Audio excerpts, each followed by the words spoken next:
Hey guys, welcome back to the AJ Analysis channel and another stream. I say another stream. It's been a long old time since the last one. My internet has been absolutely terrible recently, but welcome back to the stream. Like I said, this is the first one for a while, so if you could let me know if we're having any technical difficulties, that would be greatly appreciated. For a start, can you guys hear me? Like I said, it's been a while since we've done one of these, close to a month now, so just want to make sure that we've got everything working and good to go. I believe we have. But if someone could just let me know in the chat if you guys can hear me or not, that'd be greatly appreciated. Someone saying they can hear me? Audio is good? Perfect. Happy days. Thank you very much, guys. What do we make of this? Mason Mount has signed for the club. Now, I don't really have anything particularly planned for this live stream as such, but I've got a free afternoon. The Mason Mount news has gone live. You know, he has officially signed for the club. So I thought today, why not talk about it? I'm sure you guys have seen my videos over the past couple of weeks looking at Mason Mount. You know my thoughts on the whole situation. I think it's time that I hear some of your thoughts. So get in chat. Let me know your thoughts on Mason Mount signing. If you're particularly interested in his number, which he's getting, you can, of course, let me know your thoughts on that as well. Today, it has been confirmed that he will be getting a number 7, so we can put that on here. Let me know your thoughts on this signing in general, and we can talk about some tactical things as well. I've got some things like numbers we can look at and stuff like that. So, yeah, let me know your thoughts. Am I streaming in the UK or in the US? I am live in the UK. It's about 12:30 in the afternoon where I am at the moment. How about you? Where are you guys watching this from in the world? Let me know whereabouts you are. I know last stream we had a lot of people from literally all corners of the earth. And it was good fun that last stream, so it's been disappointing that we haven't been able to do one for quite a while. But like I said, a new signing, Erik ten Hag's first signing of the summer. It seems like a good time to go live. I've got my internet back and working, so we are ready to get back into this on a more regular basis if that is something that you guys want. Again, let me know in the chat. But yeah, basically, what are your guys' thoughts on this signing? In fact, what we will do actually is we'll go through the actual official announcement. If we just wait for this to load. So yeah, someone asking, is Mason Mount the new number 7? He is. It's been confirmed this afternoon. What do people think of that for a start, actually? Is it too early to give a new signing a number 7 shirt? Personally, I don't think it is. Whoa, get that advert off my screen. Personally, I don't think it is too early for a new number 7. I mean, I don't know. I know some people really care about it quite a lot in terms of like what numbers players get and like the historic value it has at a certain club. Personally, I'm not too bothered. I know some people wanted Garnacho to get it, but I've got it written down here. Garnacho has played 690s in the Premier League, so if it's too early for Mount, surely it's early for Garnacho as well. Personally, yeah, let me know. Do you think it's that big a deal? Like I said, personally, it doesn't bother me really. I don't really mind too much. But is it a big deal to some of you guys, do you think? Someone saying it's not a big signing really until we get Onana and a striker, but that won't happen under the Glazers. So 8th, here we come. I like the optimistic spirit. It's a good way to start the stream. Yeah, obviously this is the first bit of business of the summer. More needs to follow. Fabrizio Romano reckons this afternoon that some sort of proposal has been turned down for Onana, but at least United are trying to make moves there. Excited for Mount, brings stability in the midfield. I agree, we'll get onto that. I think it is a good signing. I quite like it. Too much pressure with that shirt number? I mean, yeah, I guess it depends on the player, really. Is Mason Mount kind of ready to take that on his shoulders? We haven't seen many players deal with it very well, apart from Cristiano Ronaldo, in the past 10 years or so. But as Joel has pointed out there, the only number that matters are goals and assists. And, I mean, on top of that, trophies by the end of the season. Those are the important things. Someone saying they don't care too much. Maybe playing in midfield with the 7 is less pressure than an attacker. True, I think it will be looked at a little bit differently. It is a bit odd to see a 7 in midfield. Is Kobe Mainu ready to come as a substitute for Casemiro? I'm not too sure. I don't think he's ready to, no, probably not be a direct substitute. Maybe as a third choice. Maybe as someone like Lavia is signed from Southampton or Amrabat from Fiorentina. Maybe something like that. And then have Kobe Mainu as the third choice. That maybe looks like a better idea to me. I kind of like that idea in my head a little bit more. I expected Garnacho or Sancho for the number 7. Yeah, I think a lot of people did. What else we got going on here? Mount is a talented player. He will shine. Yeah, we'll come on to that in a second. And like I said, you guys can check out the video which I've uploaded. When did I upload that? A few days ago now. I actually think it's a good video. I've had it recorded, edited, ready to upload for weeks. I was just waiting. That's a really good point as well, actually. Chelsea gave N'Golo Kante number 7. Why are we complaining? I mean, number 7 at United is a much bigger thing than the number 7 at Chelsea, but it is a good point, to be fair. It is a good point. Anyway, this is the actual official announcement. Mason Mount has joined Manchester United on a contract running until June 2028 with the option of a further year. So what's that? 5 years with the option for a 6th. The 24-year-old midfielder has made 279 club appearances, scoring 58 goals and contributing 53 assists. The Champions League winner was Chelsea's Player of the Year for both the 2021 season and the 21-22 seasons. He has 36 caps for England and played a key role in his country's run to the European Championship final in 2021.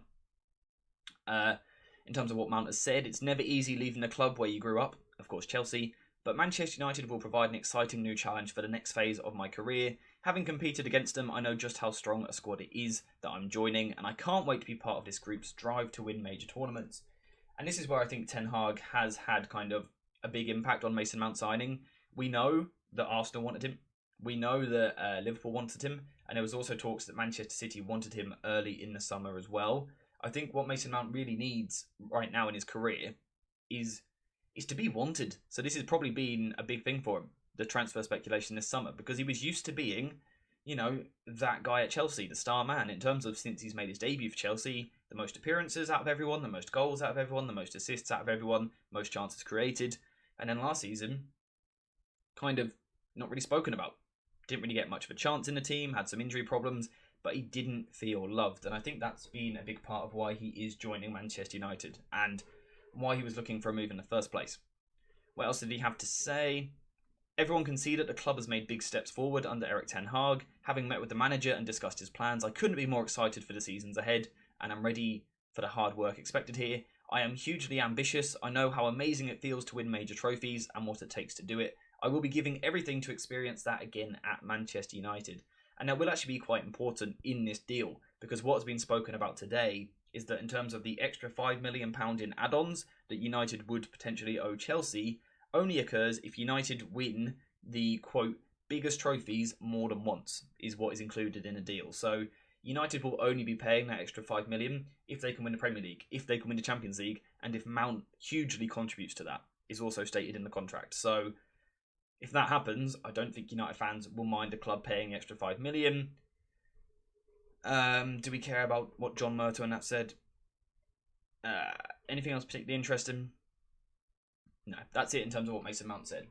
But yeah, that is what we're looking at here with Mason Mount. He seems like he's looking forward to joining the club. I don't think we'd expect anything else. Is there anything that you guys would particularly like me to look at with Mason Mount? Like I said, we have broke it down in a couple of different videos on the channel, but I'm happy to go through it again. Some of you guys may be new to the channel. You may not have seen those videos, so let me know. Mount will surely be a good signing because of Erik ten Hag. I mean, he won't... Yeah, like, just because Ten Hag wants him, it doesn't make him a good signing. Not necessarily, but the fact that Ten Hag does want him is kind of a good suggestion, you know. It kind of suggests that he has a plan of what he wants to do. I really hope we sign Rasmus Hojlund, better for the long term. I think it would be a really good signing, Rasmus Hojlund, but only if it's done at the right price. The talks of £60-70 million is steep. It is steep. I think signing Onana with Mount is crucial. A ball-playing goalkeeper complements his overall gameplay. That's very, very true. If I get the tactics board up on screen here, if United can bring Onana into this position where currently we don't have a player, but balls through the line here, and, you know, it sounds daft to suggest that from a goalkeeper, but Onana is genuinely capable of doing that. Mason Mount is one of the best players in the world on the half-turn. I would say that is probably his speciality, is that ability to get the ball on the half-turn and turn and move forward. Receiving passes from the goalkeeper in this position, but also from the likes of Lisandro Martinez. That could be really nice to see that. What else we got? Casemiro, Amrabat, struggle to say that. Casemiro, Amrabat, Bruno, Eriksen, Mount all play together. I mean, that's very, very good depth in the midfield if you can make that happen. I will have a video on Amrabat on the channel tomorrow morning. I've also got an Onana video waiting to drop, and also a video looking at set pieces. So make sure you subscribe to see all of that. this is the transfer season for midfielders. This season is going to be exciting. I'm very, very excited to see how some of these teams are lining up going into next season. It could be very, very good. A lot of you guys active in chat right now, which is great to see. If I miss any of your messages, I apologise. I believe you can send a super chat, which guarantees that I see your message, but I'll try and get through as many of them as possible. Anyway, will Casemiro be able to compensate for Bruno and Mount as 8s, considering he's on the latter stage of his career now? I get what you're saying with your question, because people, obviously Mount is viewed as quite an attacking, creative midfielder. But the important thing to remember is if we put him in, last season Christian Eriksen played this role.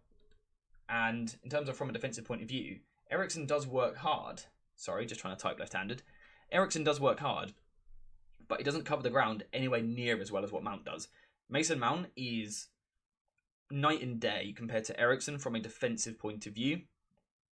And I think that's something that people maybe aren't recognising enough with this transfer. On the ball, it's a big plus, but it's almost off the ball. Pressing, counter-pressing, second balls, tracking back, things like that. Well, I think Mason Mount will have a huge, and I mean a massive difference in this side. He's kind of got like the work rate of Fred with some of the technical ability of players like Christian Eriksen, which is a really good combo for Erik ten Hag to have at his disposal. Do you think we'll close the Onana deal? I really want him more than a 9 or anything. I do think it will happen personally. I can't say I have any inside sources or anything like that, but I do think it will happen, and I completely agree. Goalkeeper is the most important signing that United can make this summer. It really is. Like I said, if Onana signs, I've got a video ready to drop on why it is so transformative for this team, so hopefully it happens.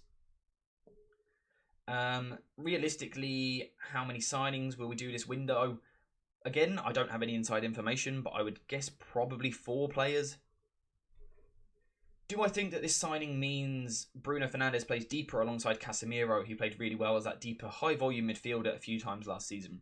Well, again, this is something which I was discussing the other day, because Mason Mount can play as the left-sided central midfielder, which in the United team is a little bit deeper, or the right-sided central midfielder, and I think Bruno Fernandes is capable of both as well. I think personally, though, because Bruno Fernandes has been so good, so creative, so influential in advanced positions over the past couple of seasons, I think he will maintain that higher position just because he's been so good there, and I think Mason Mount will play a little bit deeper. How good is Mount when pressed is my main question. Okay, so that's a couple of people saying that. I will make sure to focus on that. A couple of people asking... Sorry, I know Mason Mount isn't the typical press-proof midfielder, but could we see him dropping every now and then for him to carry the ball up efficiently? I'll come on to it in a second. Let me just get through the chat. How press-resistant? Okay, let's discuss that. Is Mason Mount a press-resistant midfielder? Not necessarily.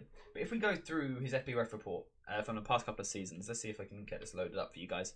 You guys seeing this? Yep. Let's pick a season. What year did I say the other day that he played midfield? The 2021 Premier League season? Let's have a look. Let's have a look at kind of what he was doing that year. Let's compare him to midfielders.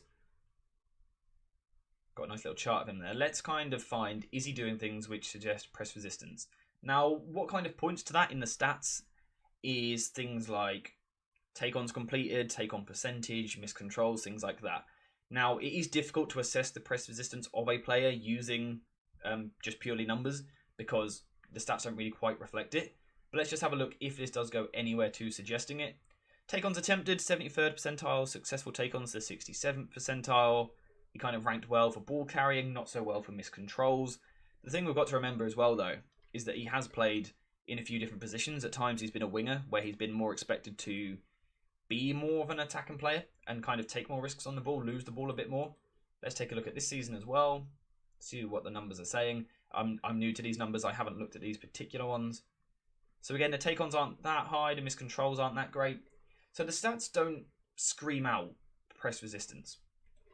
They don't, okay? And there's no really disguising that. The stats don't suggest it. I think it could be there, though. He is currently not a press-resistant player because he just doesn't drop deep, so he isn't asked to do it. But he is very, very technical. Now, one of the reasons why, Fred, for example, isn't press-resistant is because, one, he doesn't have the technical ability. He's not very good with his first touch, but also he doesn't kind of scan his awareness. He doesn't seem to have great football intelligence. Mason Mount will change that because Mason Mount is a very, very clever player and he is someone who scans his surroundings before receiving the ball. I've said already he's very good on the half turn. You can only do that if you are aware of what is around you. So could Mason Mount translate that into deeper areas? Yes, I do think so. Now, I don't think he's going to be a player which does it on a high volume, like a regular basis. I don't think we will see him, for example, every goal kick is Mason Mount going to drop into this position. I don't think it's likely, but I think he will drop more than what Bruno Fernandes does, and I think he will be better, more press resistant than Fred, than Eriksen last season. I think he'll do quite well from here because technically he is very, very secure. He's very good at protecting the ball, getting his body between the ball and the opponent. So I think we could see press resistant come into his game. And also the fact that United hopefully will have better ball players in this area anyway is quite exciting. In terms of, let's say Manchester United signed Andre Onana or any good ball playing goalkeeper, right? And United choose to play the ball out down the left-hand side. You've got a ball playing goalkeeper, you've got Lissandro Martinez, Luke Shaw and Mason Mount, which is ridiculous technical ability. The technical ceiling of those four players there is absolutely ridiculous. You've then got kind of the speed and the direct nature of Marcus Rashford. You've got four players here also who can move into different positions. Mason Mount's happy to go wide, he's happy to go deep. Lissandro Martinez can move. Shaw can invert, stay deep, overlap. Rashford can do a few different roles. I think this left-hand side, from a technical point of view, is really developing into something very, very special. If it is on the left-hand side, which Mason Mount plays, which I think it will be. I do think he will be in this position. And his press resistance, like I said, it isn't his strength, but it is something that I believe he can do. Not in a Frankie de Jong level, unfortunately, he's not that, but I don't think Erik ten Hag necessarily wants that. He wants an 8, like Bruno Fernandes here, who's going to stay a little bit higher in between the lines and occasionally drop deep. Mason Mount is very, very capable. Some other questions. Would I rather sign Hojlund, Kolo Muani or Gonzalo Ramos? Probably Hojlund for his ceiling, although I really like the look of Gonzalo Ramos. Is Mount number 7? Yep, that was announced this afternoon. Can Casemiro keep the midfield together because of this advanced number 8s in Bruno and Mount? And also someone else saying the midfield will get dominated by a big team. Let me just kind of put something into perspective for you. Let's say United were to build in a shape which looks... What shape will we go for? We'll go for this shape. So you've got both of your midfielders, Mason Mount and Bruno Fernandes, pushing high between the half spaces. You've got Rashford in this position here. You've got Antony out wide on this side. Now, this leaves Casemiro seemingly isolated, and this is the idea that everyone's got in their head. Mason Mount and Bruno Fernandes are high attacking midfielders. Casemiro will get destroyed. Not necessarily, it depends what system you put in place. For example, look at Manchester City. Gundogan and Kevin De Bruyne both take up high starting positions. Look at Arsenal. Xhaka and Odegaard last season took up high starting positions. United could do the same, as long as they get the structure right around it. Look at Liverpool. They've signed Alexis McAllister, Szoboszlai, attacking midfielders. But people aren't questioning for those clubs. It only seems to be that United are getting this label of imbalance thrown at them. For example, we could see a shape where both the fullbacks invert. United could be in a narrow 2-3 shape, which means that when United lose possession, Casemiro isn't so overwhelmed because he's got players around him. We could also see some sort of box shape perhaps. Maybe something like this. Luke Shaw drops deeper, Dalot moves into the midfield. United lose the ball. Casemiro isn't isolated because he's got Luke Shaw who can back him up here, but also Dalot. So just because it's two quite attack-minded midfielders alongside Casemiro, it doesn't necessarily guarantee United will become overwhelmed in certain situations. Now, it's still possible, absolutely, because we don't know what system is going to be used next season. But there is without doubt a system that you can use where you have Mount, Fernandes and Casemiro and don't get overwhelmed. If you can't see that that system is possible, you're looking at the tactical game in a slightly limited way. It's definitely possible. So that isn't a problem. What other things we got here? Yes, I am friends with Atlantis Football. Definitely recommend you check out the channel if you haven't. Prediction for goals and assists. I assume you mean for Mason Mount. That's actually a really good question, actually. I mean, if he can hit double figures for assists and chip in with a few goals over the course of the season, that'd be huge. I don't think he's going to hit Bruno Fernandes level numbers because I think Bruno Fernandes will be the primary creator in this team, and I think Mason Mount will sort of be the secondary creator. So don't expect Bruno Fernandes level numbers because also he won't be taking penalties, things like that. Yes, good question actually. It's not something I've thought about too much in terms of literally what numbers do I think he will get. I'm not too sure. Again, guys, there's a lot of comments in chat. So if I don't see any of them, I apologise. You can use a super chat to guarantee that I see it, but if not, it doesn't matter. Definitely need a better holding midfielder backup ASAP. The drop-off is insane. That would be my biggest concern. Rather than can Casemiro deal with it in like certain games, it's more can he do it in a 38-game season in the Premier League, plus competing in the Champions League, the FA Cup and the Carabao Cup? Probably not. But I have a video coming out tomorrow morning looking at Sofian Amrabat and why I think he would be a really good signing as that backup midfielder. So stay tuned for that. Welcome to everyone joining in the chat. Good to see you guys. I hope you're all good. Someone saying Gundogan can tackle. I'm assuming you are guessing that Fernandes and Mount can't. If you assume that, it's wrong, but fair enough. Do we still need Frankie de Jong?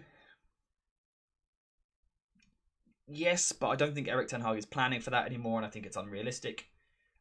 We just signed Chelsea's most impactful player in the past 4 years. Cheer up. Exactly. This is what people need to be looking at. Mason Mount is a quality footballer. We can all sit here and talk about, what system is he going to fit into and things like that. I think it's going to work. Trust me, I think it's going to work. I think he'll do very, very well. And if Ten Hag has a plan, we've got to back it. You've got to back the plan. If Erik ten Hag believes in it, I personally believe in it as well. What are my thoughts on Axel Disasi as Lisandro Martinez's partner next season? Saw your video the other day and you didn't seem convinced, but it seems more likely than Todibo. Yeah, I'm not a fan of Disasi, I have to be honest. I think what you would see is some of the similar problems which perhaps Harry Maguire has at times in terms of turning radius and things like that. I think he would struggle. I think he is a good player, don't get me wrong. I think he is a good player, good footballer, very good on the ball, with his ball carrying, things like that. But I don't think he's right for Manchester United, in my opinion. And yeah, I would prefer someone else like Todibo. So someone saying there is a system that is possible to get the best out of Mount and Fernandes, but it's not possible against big teams. I mean, you're entitled to that opinion. Fair enough. My opinion is that if you think a system isn't possible against the big teams, you're limiting your thinking. Expand your thinking. We all thought before this season that playing a box midfield, for example, it weren't really a massive thing at the top level. 18 months ago, we didn't really see it. Now everyone does it. So constantly football's evolving. We're seeing new things come into play. For example, David Silva and Kevin De Bruyne were Manchester City's 2 of the midfield 3 the other year. Constantly expanding. Football's always developing, so it's definitely possible still. Do you think they made the right decision by giving him the number 7? Do you think they made the right decision? Personally, I've said already, it doesn't bother me too much. I'm not really that sentimental with it. But do you think it's a big thing? Mount is a very good signing. I agree. We need a possession-based midfielder. I don't like this playing on the break direction we're heading in. We're dying for Enzo Fernandez, but that's just my opinion. Yeah, I wish, and, I really wish we had signed Enzo Fernandez. You can go back to my channel before the World Cup. I was asking for him to be signed then. We should have done that. But we didn't. This team can still play possession-based football, though. That is the important thing. But I think also what Ten Hag is trying to do, I think he's realising that he works with awful owners who are not great at backing him in terms of, what they've put into the club. They haven't put a single penny into the club since they've been here. He recognises that he can't make his ideal team in 12 months. He knows he can't do that. So it is a transition-based thing.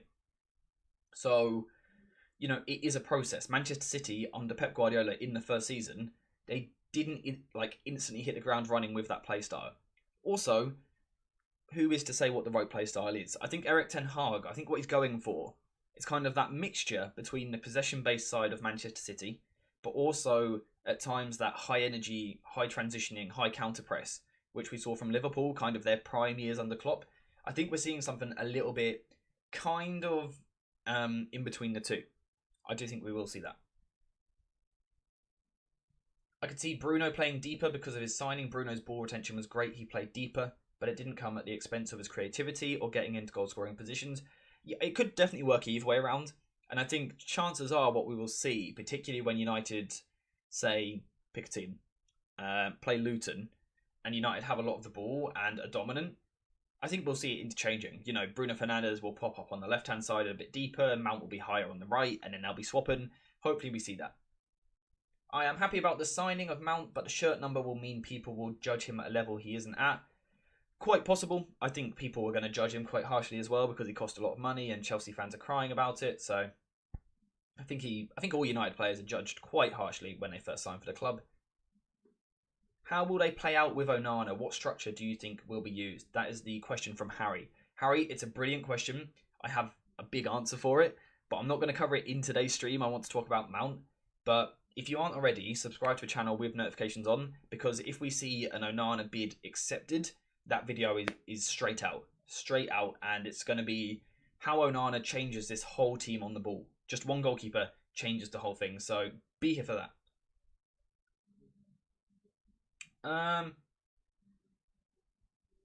Can Eriksen fit the holder midfielder role? Not really. I mean, again, you probably get away with it against a really poor side. You know, we saw Bruno Fernandes done it a couple of times last season, so you maybe get away with it in the odds game, but I mean, no, it's really not ideal. He's not good enough off the ball. Not intense enough. Future video series idea. I love that you're suggesting an idea. Let's read it. How about ranking the midfield signings for United, City, Arsenal, Spurs, Liverpool, and Chelsea after they get someone in? I really like that. That is a very good idea. Kind of compare them as signings, look at how well they fit their different teams. That is a great idea. Mount is a good signing. Eriksen now back up to Bruno at 10. Completely agree. Okay, so people asking about Amrabat. Now, again, I don't want to spend too long talking about Amrabat because my video is going out tomorrow morning. I'm also going to do a shorter video on Twitter and TikTok for the first time ever tomorrow as well, talking about Amrabat. So I'm not going to cover it too much. But to give you guys an idea, he's a very good player. Very, very good player. He would cost, I would think, about 30 million. He would be coming in as a backup midfielder. That is the role that he would be coming into. And is he press resistant? Not in the sense that he wants to, again, always drop deep and constantly kind of drop the shoulder, but he's very capable of it. When he does get pressed, his ball protection is very, very good, and he's very good on the ball. He's a dictating midfielder, keeps the ball well for his side, and on the ball would be better than Casemiro. He'd be better at slowing the play down, managing the tempo, knowing when to play it fast and forward, knowing when to slow it down, go sideways, be a bit safer. It's great. He is good. Yeah, like I said, I don't want to cover it too much today. Watch the video tomorrow. It will be a good video. I hope you guys enjoy it. How much would Amrabat cost? Yeah, I think about 30 million is the talks that I have seen personally. If we don't sign Onana, who is on my mind? Raya, yeah, Sanchez, maybe, or Diogo Costa's the big one for me. Why is Dalot in the double pivot with Casemiro? That was just a tactical tweak we done in the game. For example, we saw it last season against Nottingham Forest. Dalot tucked in from fullback, done very well. So that was just kind of like an example. Do a Premier League goal assist prediction for Rashford, Mount, Bruno, Sancho, and Anthony.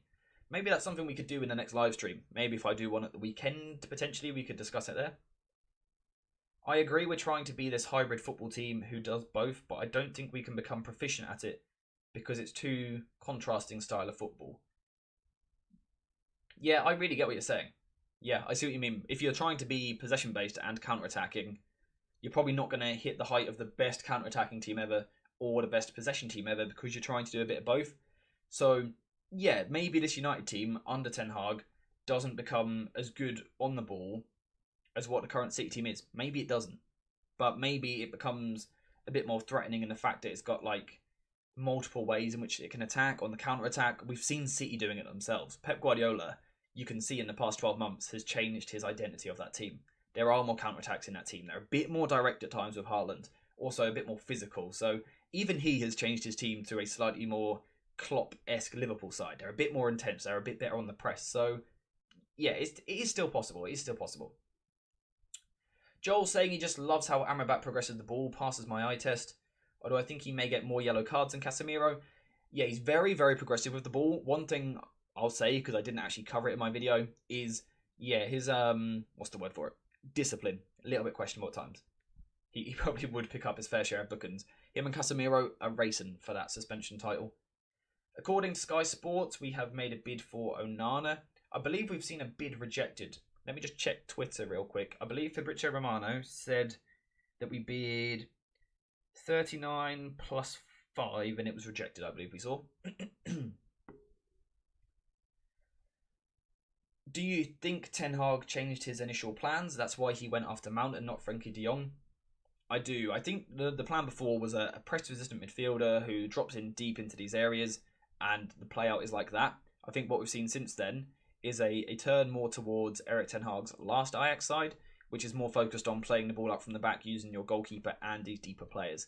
It's why I'm disappointed United haven't got Kim Min-jae over the line, and it looks like he's going to Bayern. I mean, that's pretty much confirmed. Yeah, that makes me quite sad. But yeah, I think that's what Ten Hag is going for, using these deeper players to play out from the back, and Onana in particular if he signs. Make a video on Gabriel Menino. If I'm to do that, it will take a while because I haven't watched him play, so I would have to do a lot of research. But if people want it, I'll do it. Liverpool did it really well in 2019. Yeah, something very similar to that. With a bit more possession-based still as well. Yep, that's what I think as well. Can Amrabat play alongside Casemiro if Casemiro's box-to-box? Now, that is something I quite like the sound of. I don't think it's something you see in every game, but maybe in certain games against the bigger teams, push Casemiro a little bit further forward where he's genuinely really underrated. Maybe use a double pivot of him and Amrabat. I think it could work. I definitely think that could work. And again, it will be mentioned in that video which drops tomorrow. Do you think that as Bruno gets older and drops in ability, but Mount gets better and enters his prime, that he will be our long-term creative player as we add more solid, well-rounded central midfielders in the future? It's an interesting question, actually. How old is Bruno Fernandes? Does anyone know? Someone could tell me the age of Bruno Fernandes.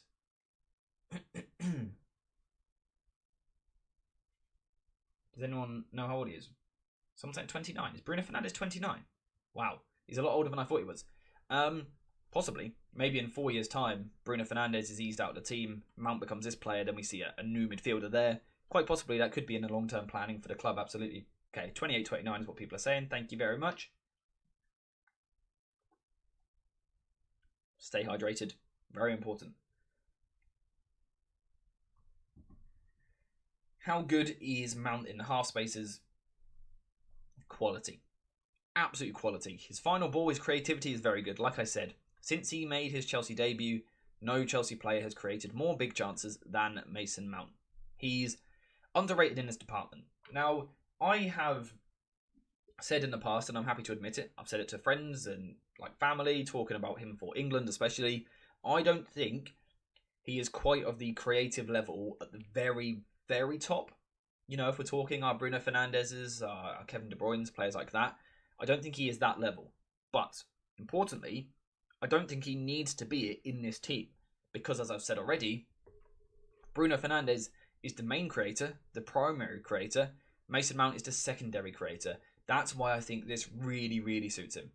It's why I think this move really works. Onana allows our entire team to push higher. Yeah, the impact of Onana potentially joining this team it's crazy. It is absolutely crazy. If you add Onana into this team, then a new striker, plus a backup midfielder, it's decent business. It is decent business at that point. We'd like a centre-back, ideally, but I don't think it's going to happen. Casemiro has to cover lesser distance, but sprint shorter distance more. With Amrabat in the team, you mean? Yeah. Amrabat could, in certain games, take a lot of the workload off him.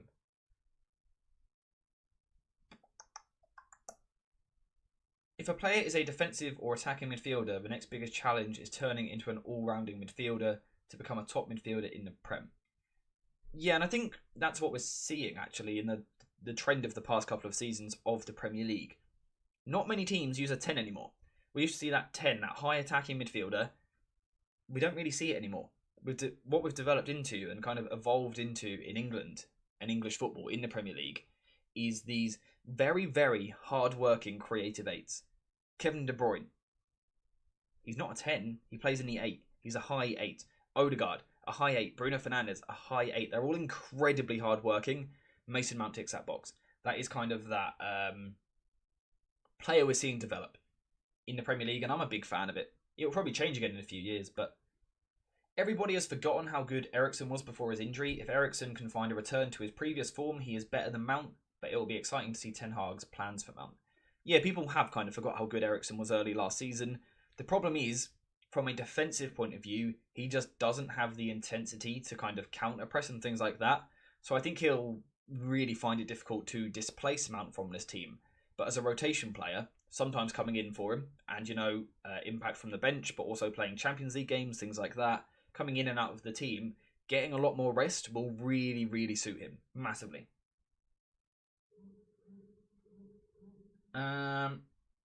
Would I rather have Amrabat as an extra midfielder or Todibo as an extra centre-back? That is a brilliant question. That's a really good question. Personally, I would go for Amrabat.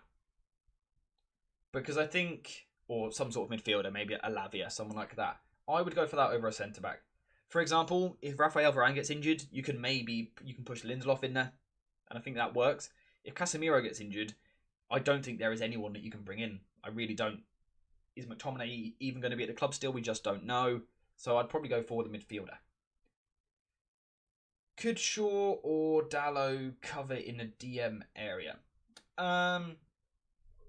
Not solely as a holding midfielder, but I see kind of an in-possession shape where one of them tucks maybe. I don't know how many of you watched Arsenal last season, but something that Arsenal done a lot was they'd have Ben White at right back, tuck in as a right centre-back, and then Zinchenko from left back move into this area, like this. We could see that. Or we could see it the other way around. Dalot could invert and Shaw could tuck in at centre-back. That's something else we could definitely see. Do I think Rashford can be our starting striker? Possibly. And what does that leave? Garnacho and Sancho as your left wingers? I think it could be the case. I think Erik ten Hag wants a striker. But if we don't see a striker come into the club, like right now, for example, who is Manchester United's best striker who is contracted to the club? It is Marcus Rashford. So, yeah, I think it could work. How transformative do I think Onana will be? Okay, bold statement. If Onana signs for Manchester United this summer, it is the best bit of business anyone in world football will do. Unless something mental happens somewhere. For me, the best bit of business we'll see. Even with Eriksen at his absolute best, he could never allow us to fully press high. Yeah, that's the problem. That is the problem. But I think, again, as rotation for Mason Mount, it works quite nicely. I read Inter owes United some money from Lukaku deal. If that's the case, Onana deal is 90% assured. Yeah, I'm not too sure. I saw something about that too. I was reading it earlier this afternoon. I'm not too sure if that is legitimate. Because I know at one point they owed about 47 million still. I don't know if that's still the case. But yeah, I think the Onana news will happen. The deal will happen. Now, again, I have no inside source. I'm not Fabrizio Romano sitting here saying I think it will happen. Just on the outside looking in, I think it will happen. Someone saying I can see Dalot joining Casemiro in midfield whilst we attack, with Shaw, Martinez, Varane being the high line. Very, very possible. Something like this. We had it on screen earlier, actually. Something like this could allow United to really excel. Now, we're going to see some people in chat, maybe, crying about this. Because everyone, when they see this shape at the moment, everyone goes, you just copied Manchester City. You're playing a 3, and then a box, and then a front 3. You're copying Manchester City. Well, no, I'm not. Okay, because if we go back 2 years now, Erik ten Hag at Ajax used this shape. And at times, even for Ajax, it was like this, with 2 fullbacks both playing midfield. We saw that at times. We saw Arsenal last season using this shape, as we've spoken about already, with the left back moving in midfield. We saw Barcelona use a similar shape at times last season, with the right back dropping deeper and one of the midfielders dropping deep, whilst the other fullback would push forward. Barcelona done something a bit like this. If you remember, Gavi was playing in this area. So this isn't Pep Guardiola's shape. Pep Guardiola did not come up with a 3-box-3. This is something that Johan Cruyff used to do. This isn't a new system. It's just kind of football evolving, in a sense, back to old ways a little bit. It always happens. Things go round and round. Tactics kind of cycle and come back again. So, yeah, we could definitely see that. Although, let's get this off screen because I don't like it. What else have we seen in chat? Lindelof and Shaw are good backups. Agreed. I think Lindelof in particular is a really good backup at centre-back. We keep McTominay and sign a centre-back. Or we keep Maguire and sign a number 6 backup. I'm guessing this is a would you rather. I would keep Maguire and get a midfielder. I think Maguire, genuinely, I think Maguire can play Ten Hag football. Oh, apologies for hitting the mic. I don't think McTominay can. Someone saying Mazraoui and Blind moved up. It depends what season you're talking about. In his last season at Ajax, they eventually moved, absolutely. And the United fullbacks would as well. But in terms of the first phase, building in possession, they were often a lot deeper. They used their deep 5 players. They pushed the rest of the team out of the way and used the deeper players to build possession. What do I think about Amrabat? Great player, great player. If you are just joining the stream, let me try that again. I think Amrabat is a great player. If you are just joining the stream, there is a video coming out tomorrow looking at Amrabat. I got there eventually. I'd love to see João Neves in a Man United shirt. I am an admirer of him. Really good player. Really like him. We need to see more of him, kind of let him develop and things like that. He's played very little senior football, but he is a very good player. Very good player. I really like the look of him. Would I keep Sancho? Yes. If so, where would he fit in? If we sign a striker and keep Amad Diallo, I don't think we will keep Amad Diallo. I think he'll be back out on loan again. Now, some people won't like that, but I do think it will be the case because I think, kind of how I see it, let me get a couple of players in the squad here. People just joining the stream, welcome. What do you think of Mason Mount getting number 7? What do you think of the signing in general? Let me know what you think. We've discussed a few things so far, but let me know what you think.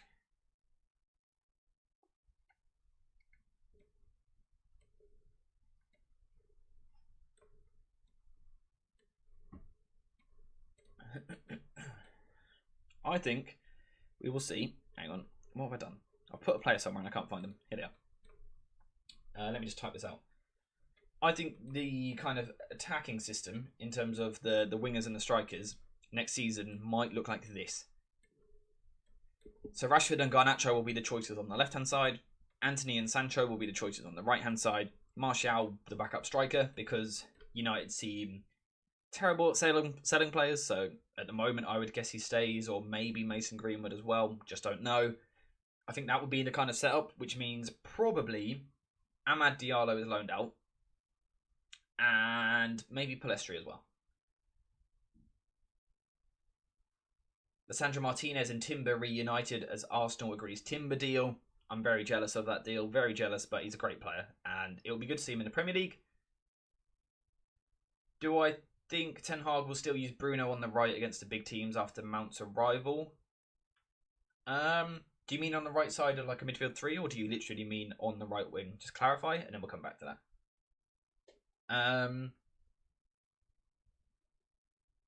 Exactly, United were even playing the Pep system with Malacia Dallo at the start of the season. Wingbacks tucking in rotation, yeah, it's a Pep system. Yeah, exactly. I'm guessing you're referring to my little rant a minute ago. Yeah, the 3-box-3 or inverted fullbacks, things like that, it's nothing new. The John Stones role we saw, new. But not the general shape of having 3 players at the back, then some sort of box in midfield, then a wide front 3, or things like inverted fullbacks. We've seen it in the history of football before. We have seen it. If we sell Scott McTominay and Fred, who would your preferred under 25-year-old replacements be? I would say Lavia of Southampton or Andre of Fluminense. I think they're both really good options in the midfield as kind of depth. Really happy with Mount, but I would have gone for Kovacic. Yeah, I think Kovacic, one of the most underrated players in the Premier League. Great footballer. But again, it just doesn't seem like Erik Ten Hag wants that first phase profile. He seems to want high 8s. We're not too sure, kind of as fans on the outside looking in, what it is exactly that he's cooking, but we just got to let him cook, really. We just have to let him cook. We need 2 or 3 more players to be in the squad depth. Yep, I agree. We can come on to that in a second if you like, actually. But AJ, what if Amad has a great preseason? Could we use Sancho as a backup 10 instead of on the right? So move Sancho into this position? Is that what you mean? I mean, I guess we have to say we could see it, because we saw it on a couple of occasions last season. Granted, not very much, but we did see a few games where we saw it. What number is Amad? Is he 16? Maybe something like this. Yeah, is it possible? Absolutely. I'd be lying if I said it's not possible. I think it could happen. I think... I don't know for Sancho, I'll be honest right now. Maybe we cover that at some point. Maybe I really need to look into it. Do I think Sancho fits in a Ten Hag system? He looks lost every time on the ball. Again, I think Sancho works in the ideal Erik Ten Hag side, but this isn't the ideal Erik Ten Hag side at the moment. That's the problem. That's the problem. Okay, so I think if you sign Amrabat, in big matches, Mount will play Antony position on the right wing. Casemiro and Amrabat will be the double pivot with Bruno Fernandes ahead of them. Yeah, I can see that. Yeah, I can definitely see a world where that happens. Oh, and someone else saying, I meant on the right wing because most people didn't like that, I think. So yeah, those two comments actually link together quite nicely. I think maybe we would see a world where in big games, I mean, ideally United stick to their own philosophy, but maybe we could see Casemiro, Amrabat, and then one of Mount or Bruno Fernandes in midfield, maybe the other one on the wing. Maybe Ten Hag just sticks with his normal shape. Don't know at the moment. They're both options. They are both options.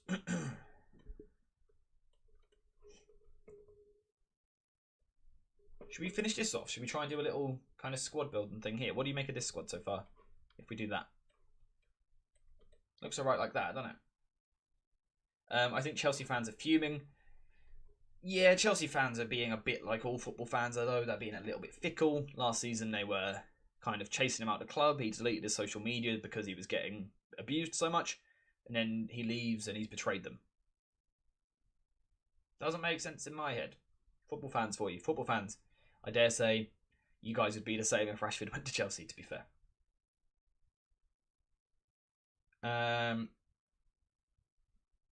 We need competition in every position. Casemiro hasn't got good competition in Fred or McTominay. We need Amrabat. I agree. I think if... again, I still think Lavia is the ideal because I think he's, such a young age. He's got the potential to be genuinely special. Like, really, there's a special player in there. Whoever gets him this summer is getting a player. Whether it's Liverpool, Arsenal, Chelsea, United, you're getting someone absolutely quality. But if you can't get him because he's going to cost closer to 40 to 50 million, maybe Amrabat for 25 to 30 would be a very good option as backup to Casemiro. What do I make of Chelsea fans trying to say that we are these big rivals to them somehow? I mean, I guess in a way we are. We're not rivals in the sense of like a derby, but when you're competing for top 4 most seasons, you kind of, in a way, are rivals. Yeah, they are rivals, realistically. It's not in the same way as what other teams are. Like, the rivalry isn't the same as a rivalry with a Liverpool or an Arsenal or a City. But yeah, they still are if you're competing for the same spots, which I think Chelsea will be next season. By the way, it's great to see so many different people in chat today. Like I said, it's been about a month since we last done a live stream. So it's good to see so many different people in here. A lot of you guys I haven't seen in the stream before. So I hope you guys are enjoying it. Let me know in the chat if you are enjoying it. And if you're not, makes me feel a bit sad, but let me know what I'm doing wrong. Let me just check. Are we seeing any more updates? Okay, so that Timber deal has literally gone through. So that's what you're saying. Timber is an Arsenal player. Wowzers. It's a good sign. Do you think that with this new midfield, if we sign Hojlund, that he can beat his goal tally from last season? I think it's possible. What was Hojlund's goal tally last season? Let's have a look. I normally have a guy on these streams who always has stats. He has every stat you could ever want. He's not in the stream today, and I'm struggling without him. I'm not even on the screen for you guys here. Hang on. Can you guys see me? Yeah, we're a bit zoomed in though. This is his Serie A tally from last season. 9 goals. Could Hojlund beat 9 goals at Manchester United if he was the starting... Sorry, I'm just distracted. If he was the starting striker for Manchester United, could he outscore that? Yeah, I think he could. Absolutely. Let's do that. Yeah, I think he could.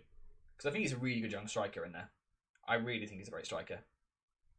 You appreciate my work. Keep it up. Thank you very much for the kind words. I appreciate your support on the channel as always. Yeah, these are Hojlund's numbers on the right-hand side here from last season in the Serie A. 9 goals. How many assists? 2 assists? Yeah, he could beat that tally if he started a decent amount of games. Absolutely.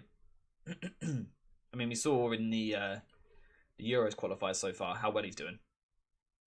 6 goals in 4 games. A goal every 57 minutes. Very, very well. Amrabat or Edson Alvarez? I actually really like both of them. I think they're both really good players. I think they're slightly different players.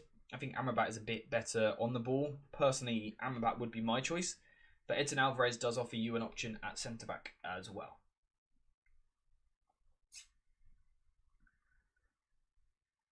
How much do you think Alvarez would cost, just out of interest?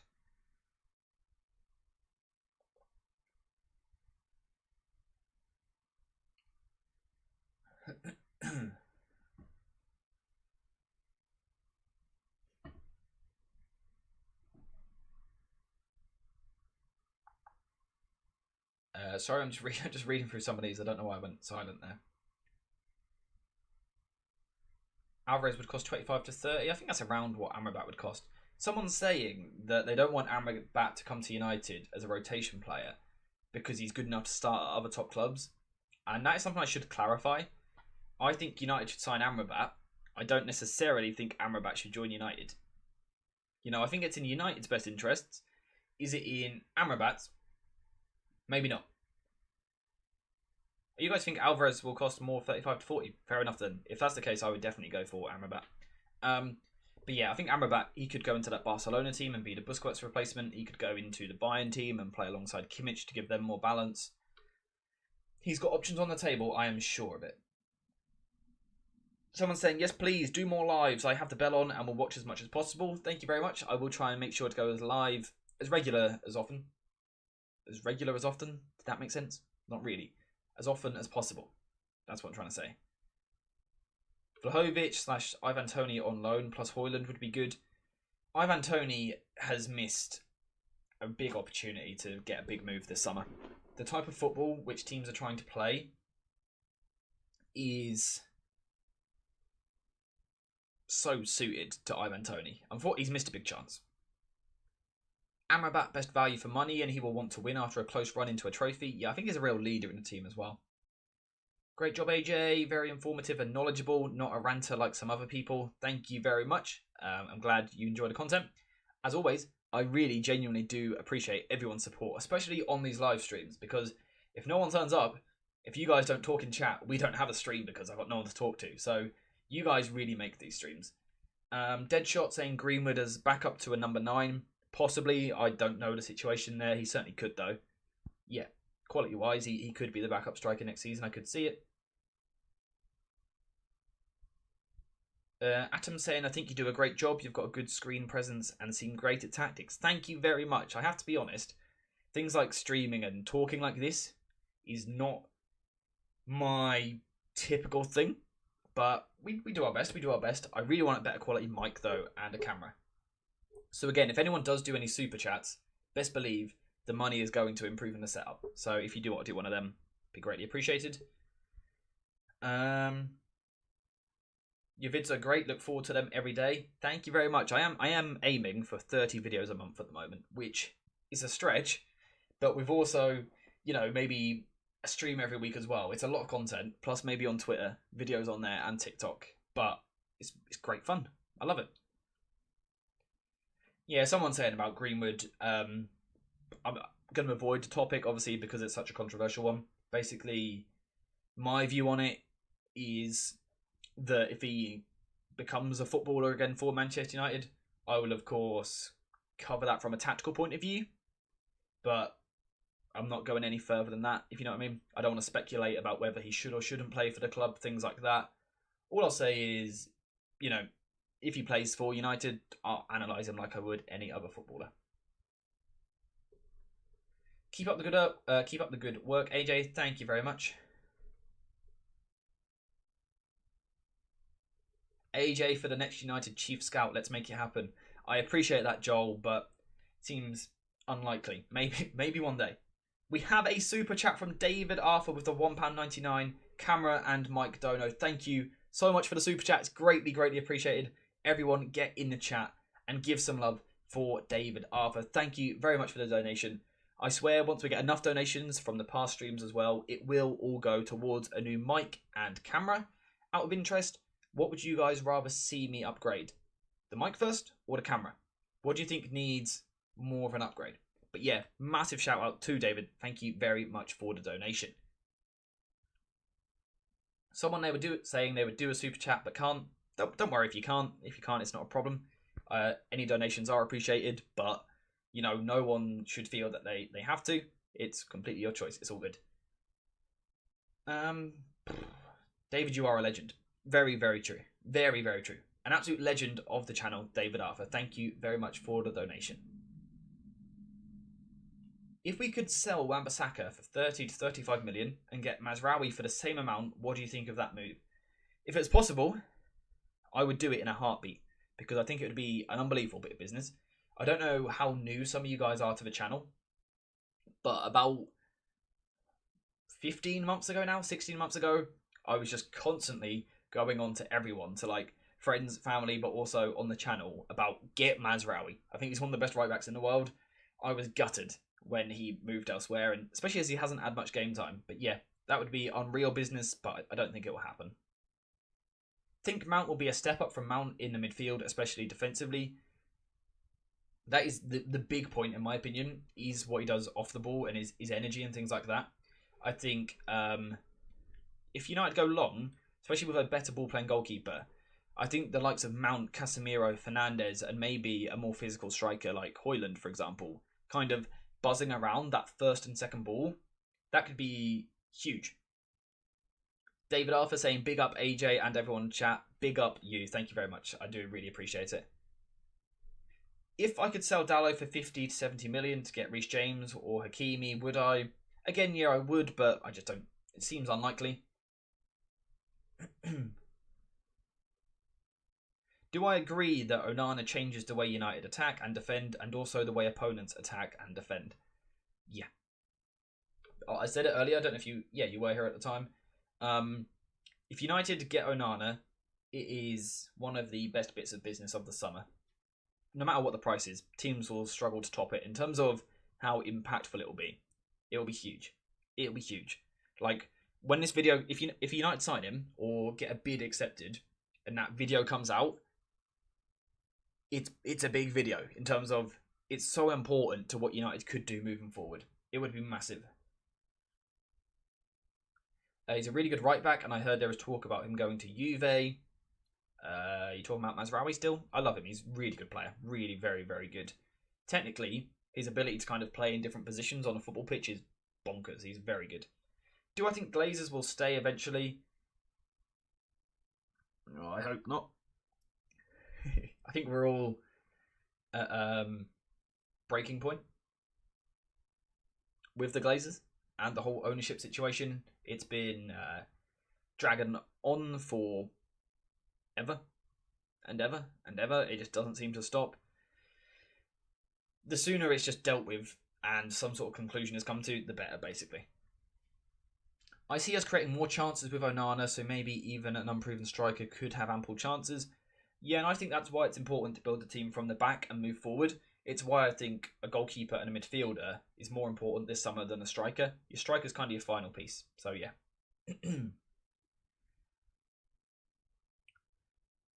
What do you think Mount offers defensively in the midfield? Really good question. And what we're going to do to discuss that is go to the FB Ref reports. Someone saying Onana for goalkeeper and a cheap option like Taremi for striker would be a great bit of business. What did you guys think of my Taremi video the other day? Let me know. I can't remember when I uploaded it now. Was it last week? I think he's a really good player. Really underrated. What side? Oh, there we go. Yeah, he's great. He's very good. Let's see if we can find some numbers for Mason Mount from a defensive point of view. What season is this? This is the wrong season. Apologies. Do I think there'll be a new sporting director with the new owners if it happens? I'd like to think so. I would hope so. But I wouldn't be holding my breath on it. Like, I ain't an expert on off-the-pitch issues. Here we go. So these... Hang on, let's just double-check these numbers. One sec. This is Mason Mount in the Premier League in 2022-2023 compared with other midfielders. Now, bear in mind that at times he did play on the wing, so the numbers are a little bit skewed. But if we go down to his defending, these numbers are great. Someone saying they watched me from Iran and that my Taremi video was really good. That is so cool to know that you are watching from there. I hope you enjoy the content. What time is it where you are now then? But yeah, Taremi's a great player. How can I do this? Hang on, let me just think of something. Let me get Christian Eriksen's FB ref report up. I can't have them side by side because right now I don't know how to because my setup is awful. But I will find it real quick, then I'll put it on screen for you guys. 1 second. So if we compare him to the Premier League, like what we've done with Mason Mount here, let's see what the numbers are like there. Now again, you do have to consider the fact that Mason Mount has been playing higher up the pitch at times, not all the time, but at times.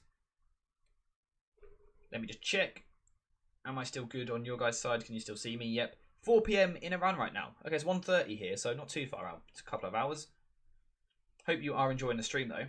And if this is a good time for you, I'll try and stream more often. I hope you are enjoying it. United are in advanced talks to sign Onana. Music to my ears. If you see check my phone, by the way, it's because I've got notifications on for Fabrizio Romano on Twitter and David Ornstein as well. So every time numbers come or a tweet comes through, I'm hoping that it might be United linked with someone or just anyone in football, to be fair, anything interesting. Anyway, let's look at some numbers and compare them. People are saying that, let's get back to it real quick. Let's get rid of some players here because we've got about 30 players on the pitch. Let's put out this midfield.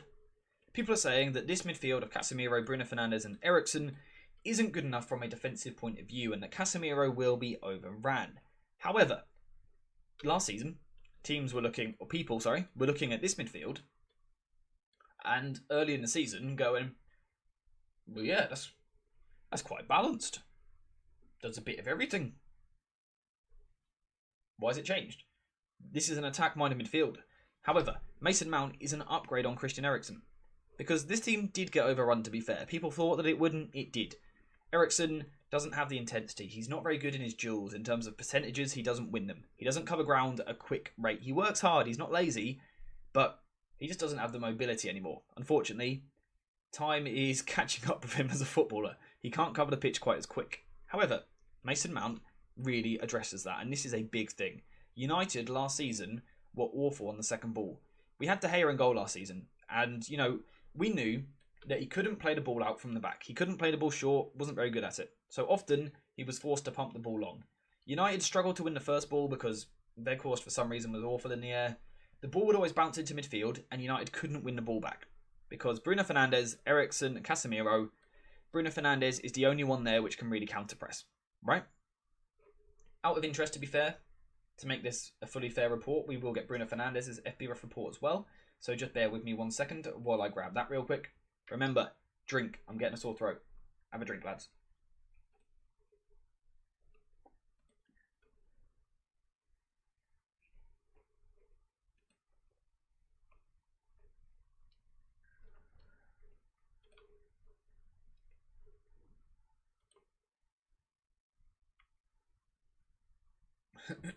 Okay, so I've got some FBref reports. So that's what we're going to go through. So, how does this team, with Eriksen here, how does it become, you know, more energetic and better defensively with Mason Mount in the side? That's the question. Because Mason Mount is an attacking midfielder. So how does he improve the team defensively? Well, he does compared to Christian Eriksen. FBref reports. Here we go.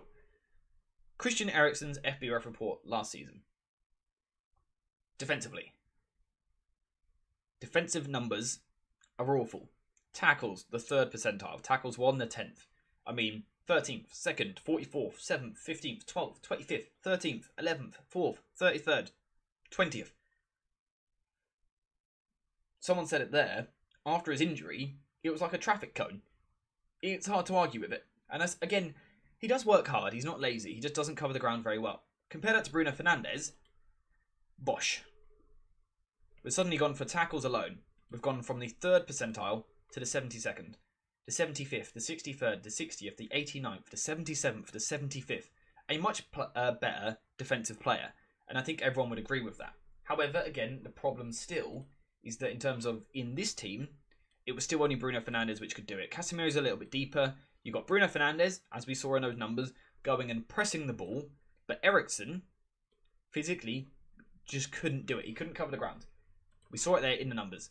Christian Eriksen could not cover the ground and put the tackles in. Bruno Fernandes could. Eriksen could not. In Mason Mount, United have signed a player who can. They're good numbers. Let me just compare the two again real quick. Eriksen. Mason Mount. Eriksen. Mason Mount. Now, if we're looking at tackles in the attacking third, now again, Mount is slightly boosted by playing a more advanced position, but the 94th percentile. Combine out Bruno Fernandes, the 89th percentile. Compared to Christian Eriksen, the 44th. This is now a team which can counter-press, and that is the whole idea. It is such a drastic difference in off the ball, in second balls, in the energy in the midfield. This isn't just about Mason Mount being a good ball carrier, or being a good creative player in the final third, or linking the play well. It's not just about that. It's about off the ball, the energy which he will bring to the team. Eriksen, for example, can you imagine him playing in the Jurgen Klopp Liverpool side? No. Why not? Because he's not physical enough, doesn't cover enough ground. Can you picture it with Mason Mount? Yes. Percentage of dribblers tackled, for example. Eriksen, the 12th percentile. Mason Mount, the 87th percentile. Mason Mount is a much better defender. He is much better in the duels and will help United to win the ball back.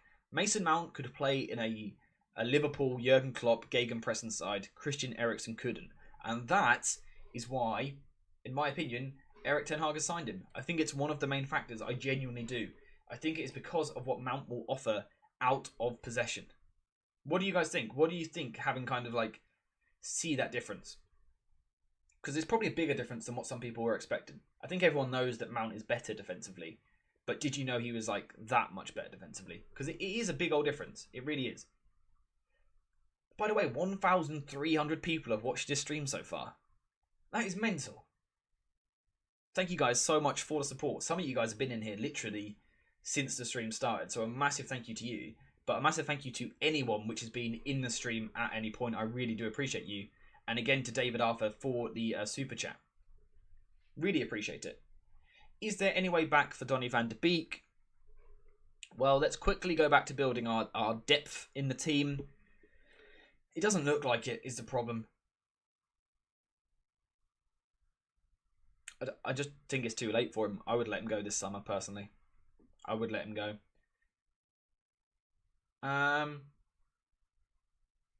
If we get Amrabat and Mount, what role do you think Eriksen will have next season? I think as a backup midfielder. Someone who's going to rotate. Someone saying we didn't get Mason Mount to defend. That's more of a secondary role. Yeah, what I'm saying, right, is... Hang on, I just realised you guys are on the wrong screen. What I'm saying, Mason Mount is very good on the ball. Don't get me wrong. That is huge. And ultimately will be the most important thing.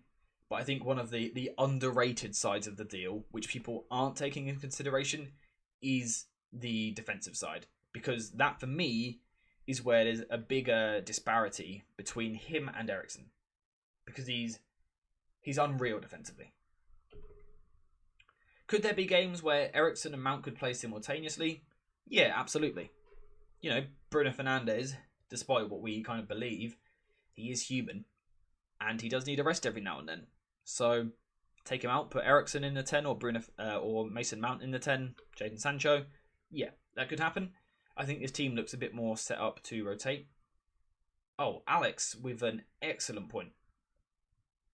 Drop a like, people. Absolutely. I'm just going to sit here for a second. Like the stream.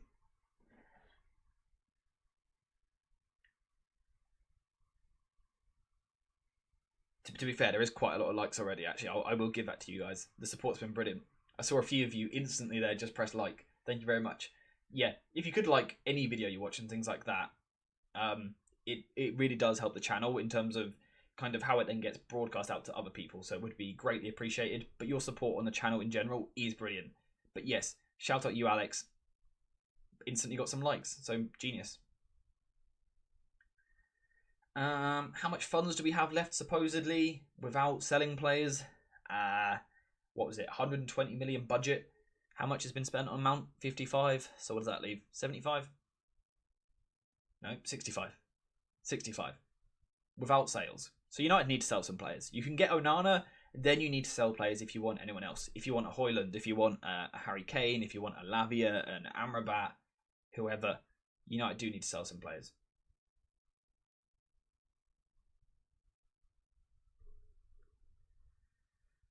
I think Brighton has had the best summer so far. Who have Brighton signed so far? The Bruggen in goal is a really good signing. Have you guys been watching the European Under-21 Championships? Been a really good tournament. Semi-finals tonight. Zeno de Bast, look at him. I will note it down and have a look at him. Need a pen. Let me just write his name down literally right now and I will check him out. Is Hojlund worth 60 million?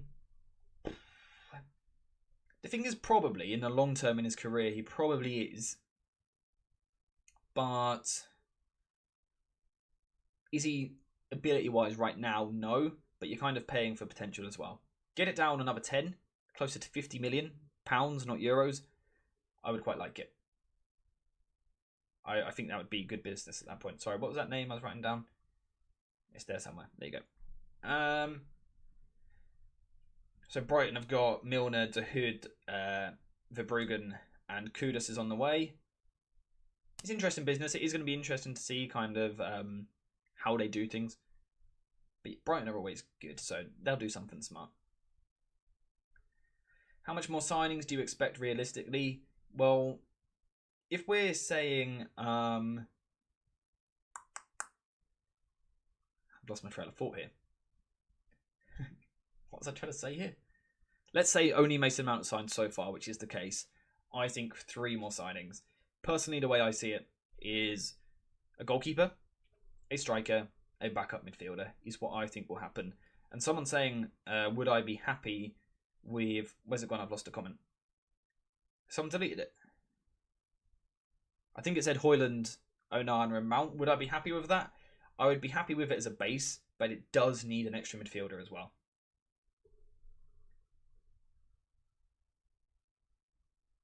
What about the Andre guy from Brazil? I think he is cheaper than Amrabat. Yeah, Andre from Fluminense is a really good young player. He's so good on the ball.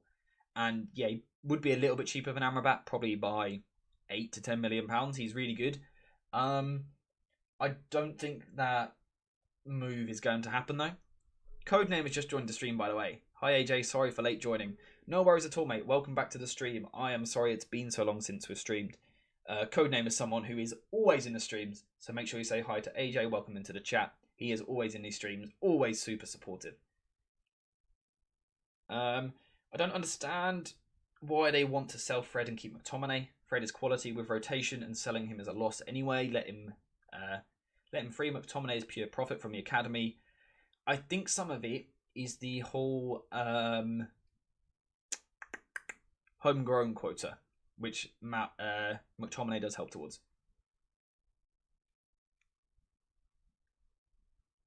So Codename asking, do I see Amrabat as Casemiro backup or replacement in the future? If he was to sign right now, I would see him as backup to Casemiro. But yeah, maybe in a couple of years' time, he could replace him if he develops well. But I do have a proper video on Amrabat coming to the channel tomorrow. Rice and Timber, Arsenal really want that trophy. Yeah, Arsenal aren't messing about. Add Havertz to that as well. Good business. Good business. Amrabat and Casemiro were a different profile of player. Absolutely. And that's why I think Amrabat could be such a good signing, because I think he's something different to the rest of that United team currently. Amrabat is much better on the ball, and in terms of knowing when to slow things down and stuff like that. So yeah, he's a different type of player to Casemiro, but I still think he would be a good squad option, because let's be honest, McTominay and Fred aren't not for this position. Yeah, I agree with what you said as your last comment there. Yep. What about João Neves? Probably a bit too early for him at the moment. I think if you're signing João Neves, you probably loan him back somewhere. Maybe Benfica or someone else. I don't think he's ready at the moment, because I think he needs a lot of game time. Would Andre be cheap though? As soon as United come calling, price is suddenly 30 to 40.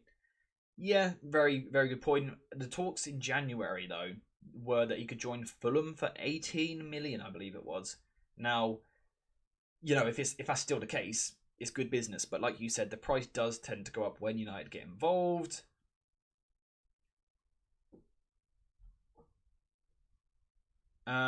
Someone asking about Kevin Danzo as a backup centre-back. I don't know enough about him, I have to be honest with you. Haven't seen enough of him.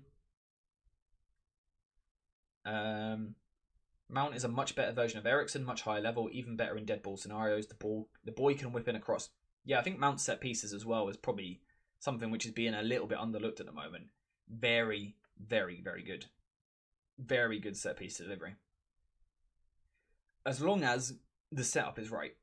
Which brings me back onto something I said earlier. Tomorrow or Friday, I should have a video on the channel looking at a potential, just dropped my pen, new corner routine for United to score more goals. Because statistically, they are the worst team in the league at scoring set pieces last season. So, yeah, that's coming to the channel, and Mount could obviously help with that. Reports suggest that if we don't get Hojlund, we sign a left winger. Do I see the need? I think if that's the case, the idea is that Rashford's then a striker. Sancho's still a backup right winger. So you need more than one left winger, I would assume, is the thinking there. But I think it's unlikely. Man United were looking to Robert Sanchez as an alternative. He's a good ball-playing goalkeeper, don't get me wrong. But Onana is the best in the world at it for me. So still a decent option. Can Mount stay fit? He was injured a lot last season. Does anyone know specifically what his injury was last year? Let me try to find it real quick. If anyone knows specifically what the injury was, I know we did have a lot of misfortune with injuries last season, which would be a little bit concerning. But I believe he's up to full fitness now. He's been doing a lot of work over the past few weeks, we've been told, to kind of get back up to full fitness. Do we have a specific set-piece coach? We probably need one. I believe Eric Ramsey is our current set-piece coach. But, like I said, I've got the numbers written down somewhere, but I can't find them right now. So stay tuned for that video later this week. United last season were 10th in the league for corners won and taken, but 20th in the league for set-pieces scored. A pelvis injury, people saying hip. Wasn't it hip injury? You guys are straight on it. Love that from you guys. So I'm just taking a look at his kind of injury record in his career right now. So we've got... He's only had one injury, which has kept him out for more than 3 games, and that is the current pelvis injury. So I think he will probably be okay. There's a couple of ankle injuries in his career, but one of them he missed 7 days and 1 game. There's another one where he missed 0 days somehow, not sure how that works. And another one here where he missed 4 days. So doesn't seem like injuries are a problem for him. But thank you guys for that information.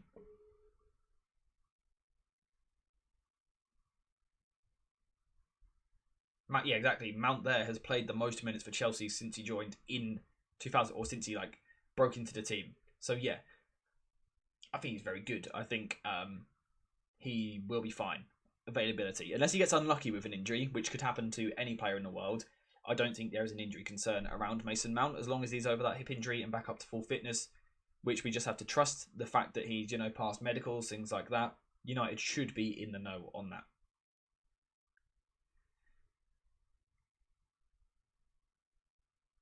Another top one for me. I know you were talking about Hojlund and Taremi, but what are your thoughts on Enesri from Sevilla / Morocco?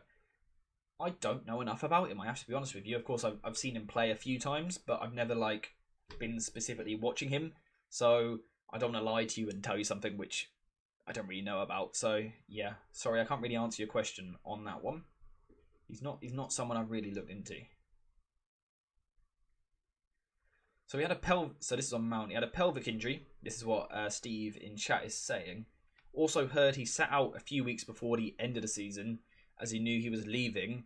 He's not injury prone at all. Look at his injury stats. Unreal. Plays a lot of ball. Just what we need.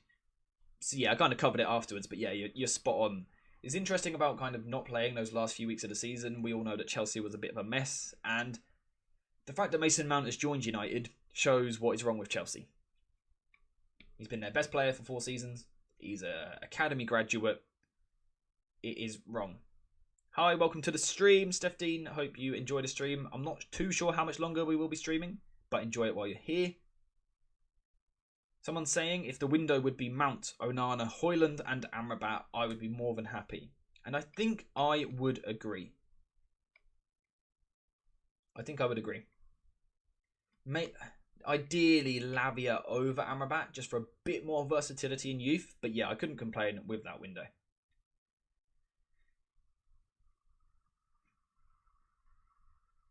Okay, so a couple of comments here on Chelsea fans. Let me just be completely honest with you real quick. Ignore what Chelsea fans are saying. And it's nothing against Chelsea fans, but they're going to be upset because their academy graduates leaving the club. If Marcus Rashford left United right now and went to Chelsea, I know that everyone would be in this chat saying he never was any good. He's a traitor. He was awful last season. Blah, blah, blah, blah, blah. Chelsea are just doing that. So when they're talking about what he's good at and bad at and stuff, take it with a pinch of salt because they're hurt a little bit, which is completely understandable. Someone's saying there, I would cry if Rashford left the club. Absolutely. So I get why Chelsea fans are doing it. Every team does it. It's like they've suddenly turned on Havertz, for example. Every team would do it. So just take everything that Chelsea fans say about Mason Mount with a pinch of salt. He did have a poor season last year, or certainly he dipped. But you've got to remember, he played in a mess of a team. There was about, 94 different players in the squad. They had 3 or 4 different managers across the season. They played about 740 different systems over the course of the year. No one done particularly well for them. Mason Mount was always going to struggle to.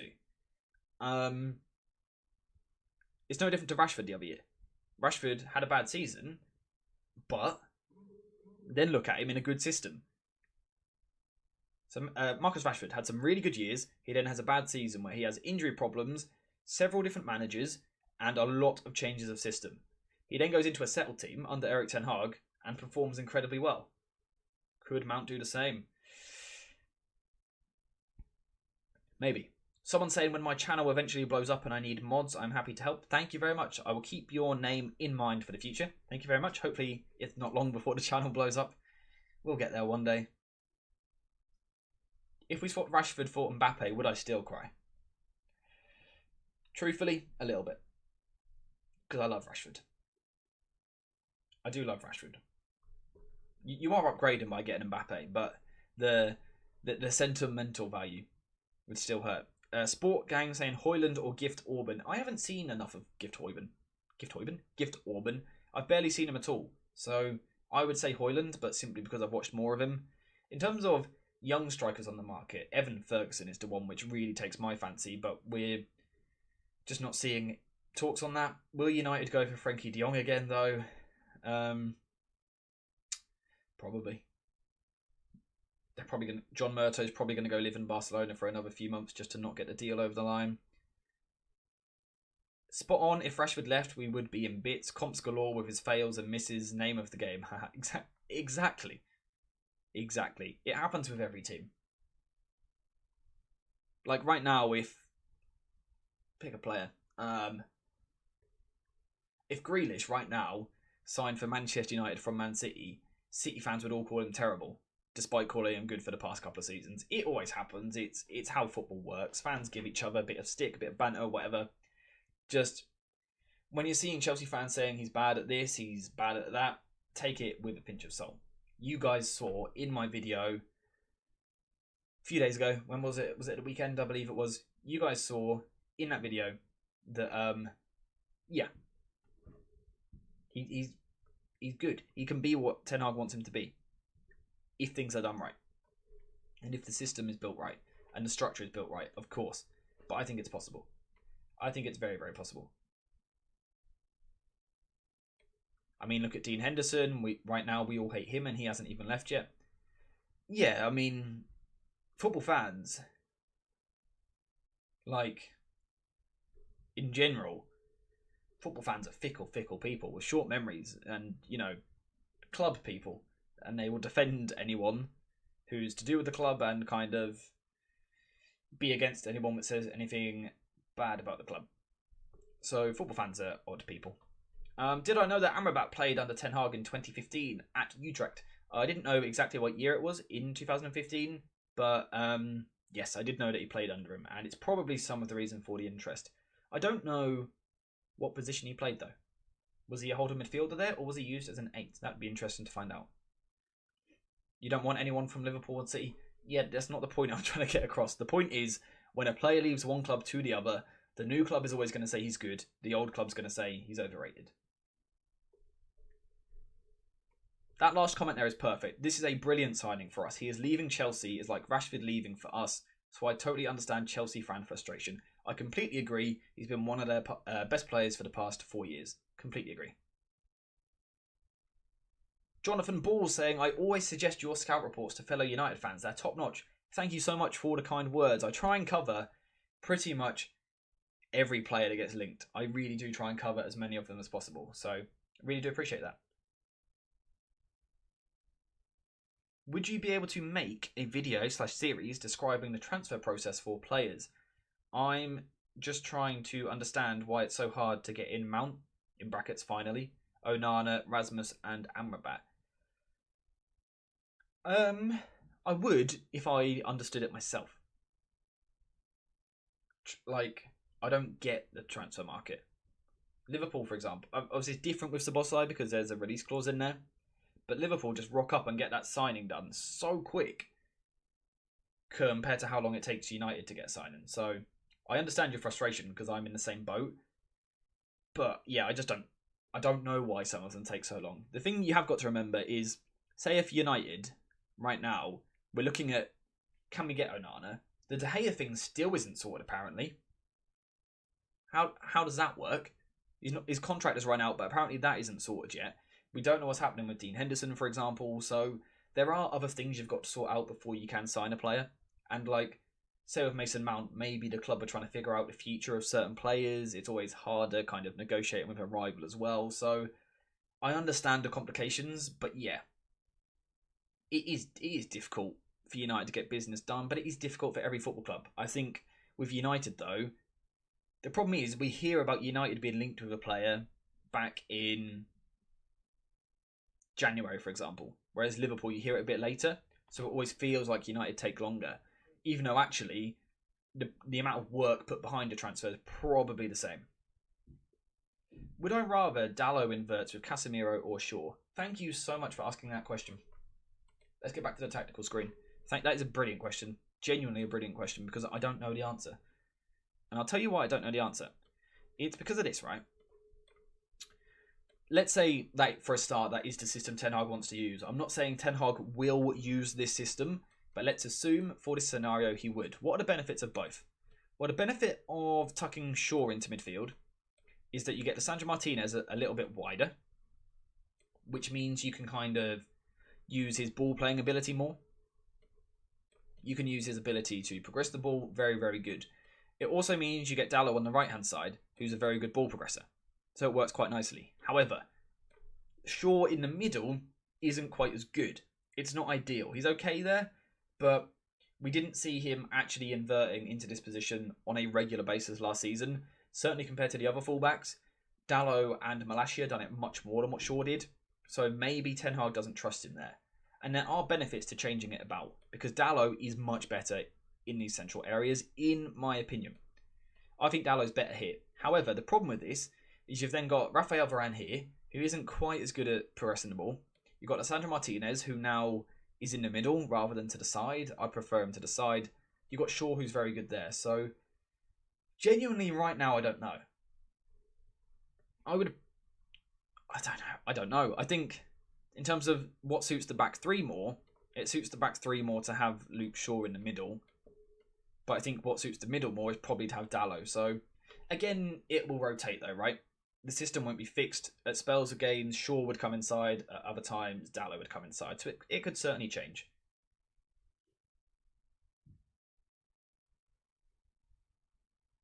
AJ, Man United still do not have the go-to playmaker from deep. Maybe he will use Onana playing as key. Yeah, I think... Oh yeah, you weren't here anyway.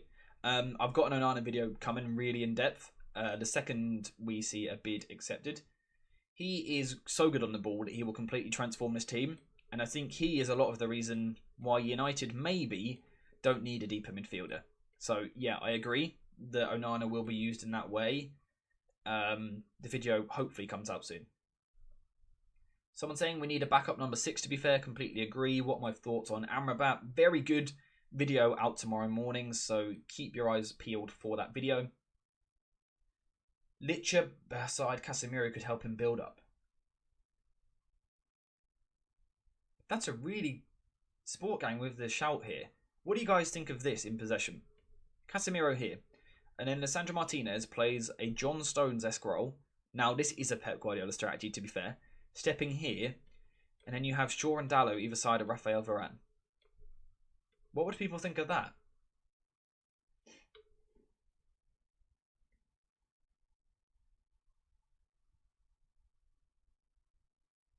What would we make of that system? What do I make of Varane? Changing their approach to managing Varane, seeing as he is injury prone. Yeah, I think ideally United probably need a right centre back as some sort of depth, but I don't know that the funds are there. So when he's fit, he'll play. When he's not, Lindelof will play. Is probably how I see it at the moment. What do I feel about Ahmad's chances of playing this season? I think it will be another loan, personally.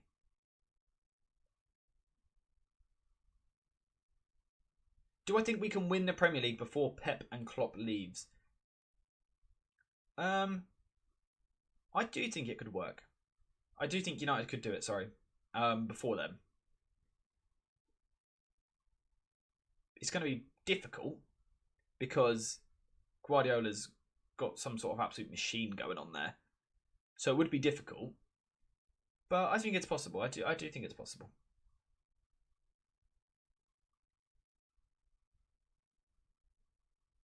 Yeah, the board is a big part of it, and also like sport and directors and things like that. This shape is certainly something that I will look at. I'm not too sure on it at the moment because I haven't looked into it enough in enough depth yet. But it could work. I do quite like the look of it. Like someone said though, would it see Varane used as a trigger for the press? Maybe. But that would be the case anyway if Shaw was in midfield, right? Like this, for example.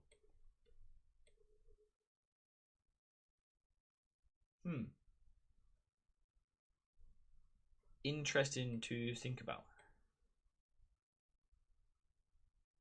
Yeah, because someone's saying there, Lisandro Martinez would be the best suited player to play this position. I would say him, Yuri and Timber, and John Stones are the only centre-backs in the world which can play this position. Timber or Martinez, I think Lisandro Martinez is ever so slightly the better player, but I think Timber's potential and his ceiling is a little bit higher.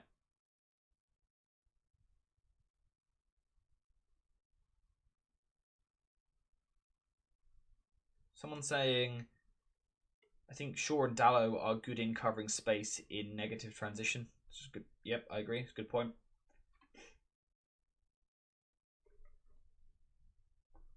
Has anyone else got anything they particularly want to focus on or talk about before we wrap up? Because as someone pointed out, we have been going for an hour and a half. My plan was to go for about 45 minutes. We've been talking for a long time. And my voice is starting to go. My throat is sore. So if there isn't anything kind of like in particular we want to discuss, we could wrap up here. Also, actually, now one thing I want to talk about before we leave is what could a topic of a stream be? Because at the moment, I don't know what to talk about on the stream, which is another reason we haven't done too many streams recently. One thing I'd wondered about maybe doing this weekend is a stream where we do rating United transfer targets. So we could talk about like rate Hojlund, rate Kane, rate Taremi, rate Onana, rate whoever. We could maybe do that. Is Rashford ideal for that left wing? Ball retention is low. No, it's not ideal in my opinion. But I won't talk about that today. But I would like to do a video on Rashford because I do worry a little bit about him. Doesn't feel like that long. Well, hopefully that's because you've enjoyed it. Time flies when we're having fun, right? Yeah, this shape would help the counter pressing with Fernandes and Mount massively. Now, just what I'm saying here, this wouldn't be a shape which we see constantly. This won't be the defensive shape. But say like when United get the ball, they could transition to this, which then allows you to counter press high. Topic could be about attackers and their predicted goals and assists and stuff. Yeah, we could do that. Maybe later in the window. Once we see like who United gets a striker, maybe we could do that for sure. Would Mount feature more on the right? At the moment, we just don't know. I think the left-hand side is a little bit more likely, in my opinion, because it's where he has played more in his career when in the midfield. But it could be either. Nothing wrong with general talking on your live stream. True, it doesn't always have to be a topic as such. Maybe do a live poll, we pick, and then we spend 20 minutes chatting. Then you do that 3 times, and that's the hour plus. Yeah, if we could come up with just a couple of topics, though, I'd absolutely be down to. Because the thing is, I need like a thumbnail and a title which people want to click. But yeah, I do just enjoy chatting. Rate, Axel, I'm not a big fan. I prefer Todibo. I agree. I don't like the idea of Disasi massively. I do prefer Todibo.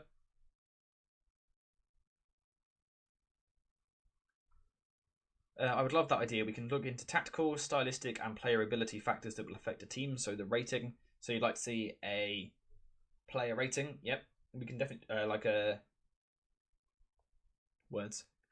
What am I trying to say here? Rating transfer targets. As you can see, guys, as it gets towards like the end of a stream, I struggle for words. I start to lose my voice. I've been talking too much, and towards the end of it, I just seem to lose my mind and I just say random words which just don't make sense in sentences. I try my best, but like I said, this isn't the most natural thing in the world to me. I'm going to do one quick poll before we leave, just to gauge some interest. Who would people rather at Manchester United? Lavia or Amrabat as a backup midfielder? We'll go through this poll, leave that running for a few minutes, and then we will probably leave because we are coming up to 2 hours of the stream. So, do you think we will see more of Kobe Minu this season? Yeah, I think we'll see more than what we saw last season, but I'm still not expecting to see loads of him. Is there a way to play without a proper striker like City did? Absolutely. I don't think it's what Ten Hag is going for, but it is very possible. Going for Amrabat for experience.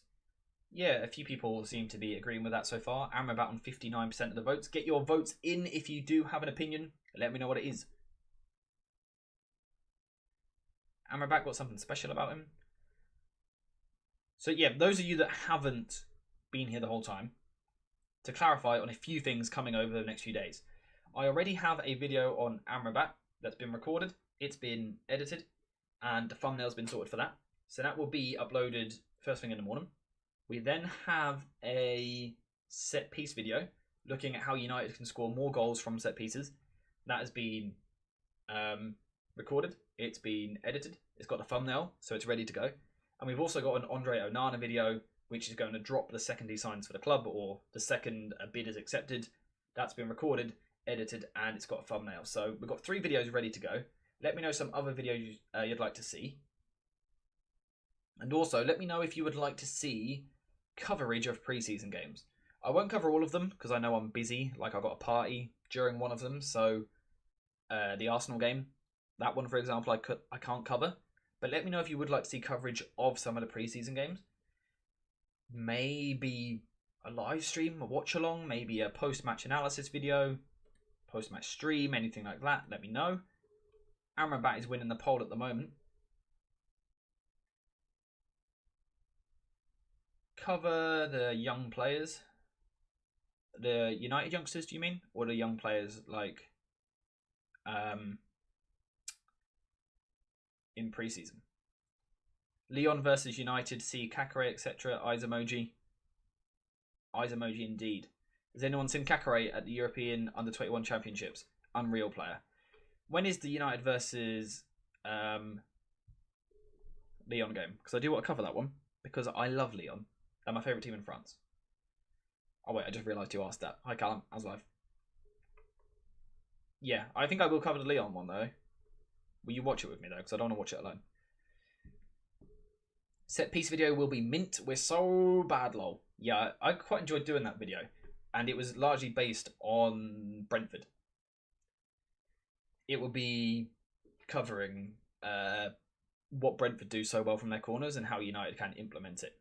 Because Brentford last season was 16th for corners taken and top 3 for set piece goals. To compare that to United, 10th for corners taken, 20th for set piece goals. So Brentford clearly do something that United don't.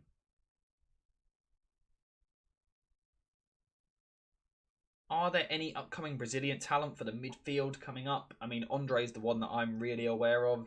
I haven't watched as much South American football as what I would like recently, so I'll try and get on it and let you know.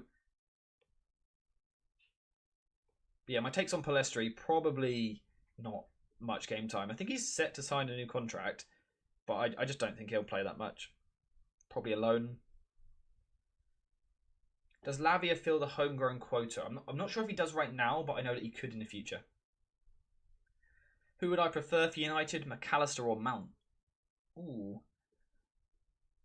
Mount is the better footballer. McAllister is a little bit better in deeper areas.